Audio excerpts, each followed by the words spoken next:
दोस्तों, जब हम प्रभु यीशु के वचनों को सही से पढ़ते हैं तो वचन एक बात को बिल्कुल क्लियर करता है कि जो अंत तक परमेश्वर के साथ बना रहेगा और अपने जीवन से परमेश्वर की महिमा के लिए फल प्रकट करेगा, वही परमेश्वर के राज्य का वारिस ठहरेगा। ये फल क्या है? प्रेरित पौलुस ने हमें बताया है: प्रेम, आनंद, शांति, धीरज, कृपा, भलाई, विश्वास, नम्रता और संयम।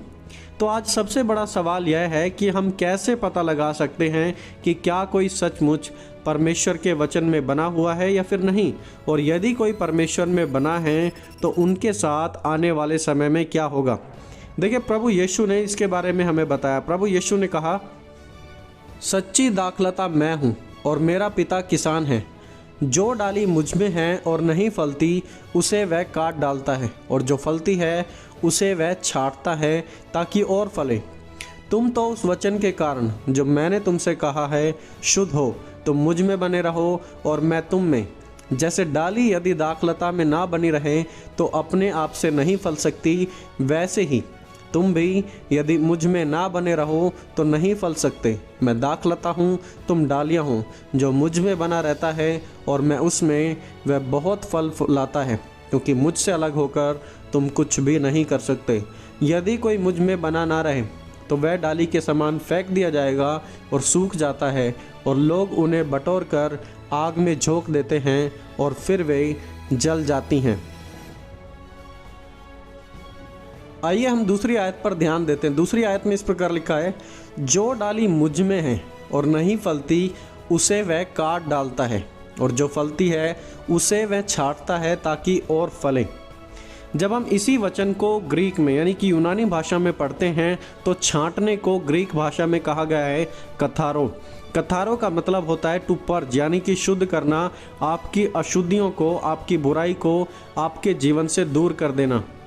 तो यदि हम ग्रीक ट्रांसलेशन के अनुसार इस वचन को ट्रांसलेट करें तो इसका मीनिंग कुछ इस प्रकार होगा, जो डाली मुझ में है और फल नहीं लाती उसे वह काट डालता है, और जो फलती है उसे वह छांटता है। एडिंग, उसकी बुराइयों को, उसकी इम्प्योरिटीज़ को दूर करता है ताकि वो परमेश्वर के लिए और फल ला सके।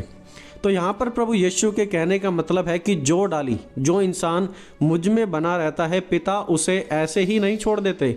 वो उसे शुद्ध करता है, उसके जीवन की गंदगी को निकालता है, उसके जीवन की बुराइयों को छांट कर दूर करता है और आपके जीवन को सेंटिफाई यानी कि पवित्र करता है, एक नया रूप देकर। और ये सब कुछ तब होता है ताकि हम सब मसीह के समान बन सकें और प्रभु यीशु की महिमा के लिए फल ला सकें।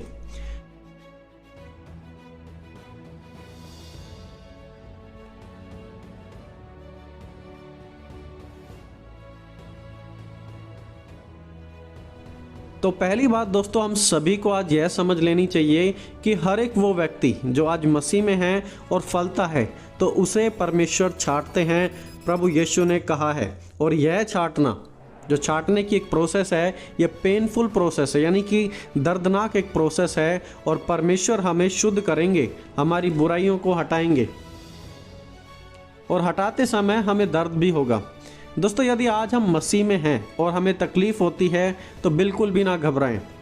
घबराएं इसलिए ना क्योंकि परमेश्वर हमारी बुराइयों को हमारे जीवन से दूर कर रहे हैं और हमें अंतिम समय तक परफेक्शन में बढ़ाते ही रहेंगे, क्योंकि जो डाली फल लाती है उसको परमेश्वर छांटते हैं। हो सकता है कि आज आप व्यभिचार से लड़ रहे हैं, हो सकता है शायद आप लालच से गुजर रहे हैं, शायद आप पोर्नोग्राफी के जाल में फंसे हुए हैं, और हो सकता है कि आप शायद लेजीनेस यानी कि आलस के शिकार भी हों। परमेश्वर इन सभी बुराइयों को आपके जीवन से दूर कर रहे हैं, वो आपको शुद्ध कर रहे हैं। शर्त सिर्फ एक ही है कि आप परमेश्वर में बने रहें तो आप फल लाएंगे। दोस्तों, एक और बात, प्रोस्पेरिटी गोस्पल, जो ये प्रोस्पेरिटी प्रीचर्स हैं, ये हमेशा हमें सिखाते हैं कि यीशु मसीह में आने के बाद आपको कोई तकलीफ़ नहीं होगी, बल्कि आप आशीषित होंगे, आपको घर बंगला सब कुछ मिलेगा। लेकिन वचन बिल्कुल अपोजिट है। परमेश्वर के वचन का कहना है कि मैं तुम्हें छांटूंगा, तुम्हारी बुराइयों को दूर करूंगा। और आज हमें सबसे ज़्यादा हमारी बुराइयों को ही दूर करने की ज़रूरत है, ना कि आशीष पाने की। आज पूरी दुनिया में देखें तो पूरी दुनिया की समस्या पाप है, आशीष की कमी नहीं, क्योंकि पाप के कारण ही आशीष रुकती है। जब पाप हटेगा तो आशीष अपने आप हमारे जीवनों में आएंगी, और ये सब बुराइयां पाप का ही परिणाम है। दोस्तों, पिता आज भी, परमेश्वर आज भी आपके जीवन में कार्य कर रहे हैं, ताकि आप अपने जीवन को परमेश्वर की महिमा के लिए, परमेश्वर के लिए फल लाकर इस्तेमाल कर सकें। इसलिए आज जब आप परमेश्वर के साथ आगे भी बढ़ रहे हैं और तब भी आपके जीवन में तकलीफ है, वचन कहता है कि जो डाली फल लाती उसे परमेश्वर छांटता है, और जब परमेश्वर छांटेगा तो दर्द होगा, जीवन में पेनफुल सिचुएशन आएंगी। तो इस बात को अपने जहन में बैठा लें और इसके साथ आप आगे बढ़ें और आप मसीह जीवन को फिर एक बेहतरीन तरीके से जी पाएंगे। दोस्तों, आई होप कि इस शॉर्ट मैसेज के द्वारा आपको कुछ नया सीखने को मिला होगा। परमेश्वर हम सभी को आशीष दे। मिलेंगे जल्दी एक और नई वीडियो के साथ, तब तक आप सभी को जय मसीह के दोस्तों।